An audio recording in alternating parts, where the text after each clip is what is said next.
A lot to unpack here tonight. Flanagan denies any involvement, but investigators claim he hired someone to set the fire at the Gilbert Building and to set fires at 2 other locations in Beaumont that same night back in June. 12 News reporter Ebony Coleman has followed the story since the beginning. She's here tonight. Break down what else is in that search warrant, Ebony.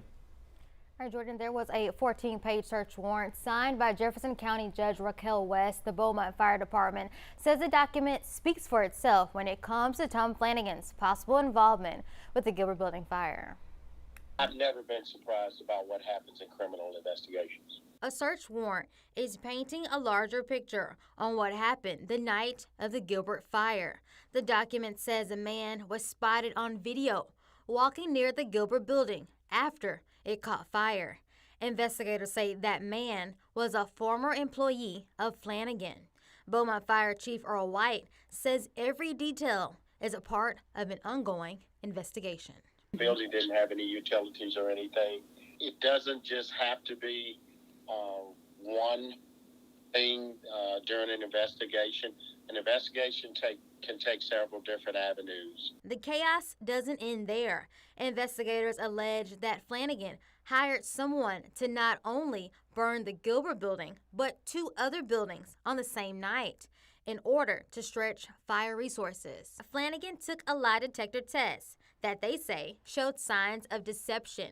When 12 News sat down with him days after the fire, he claimed he was innocent. Seeing it near destroyed and being helpless, and then being kind of a victim of mob mentality on the internet, that somehow I had something to do with it or created a condition for it to happen, which is totally untrue. But instead, he pointed the finger at the city.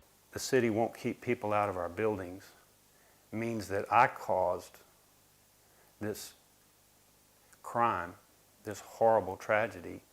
I don't know where you're going with that. After BFD executed the search warrant at his office inside the San Jacinto building Wednesday, his lawyer sent us this statement. I was not involved, nor am I aware of any other person or people who may have been involved. There is no logical reason I would have ever done this, nor am I the type of person who would ever engage in such activities.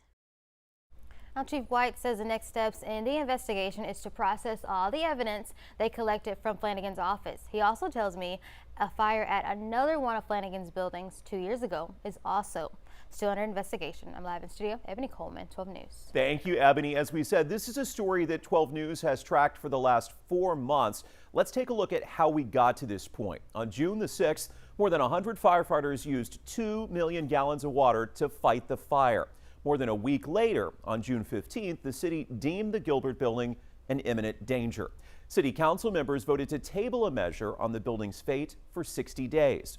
Flanagan said he would be able to share a plan for the building by then. On August 20th, the city decided not to demolish the building. They gave Flanagan more time to come up with a plan. Last week, we saw what looked to be interior demolition going on. And of course, that brings us to today's raid. We have put the search warrant online so you can read all of it. 14 pages of in-depth police work there. You can also watch all of our continuing coverage on 12newsnow.com.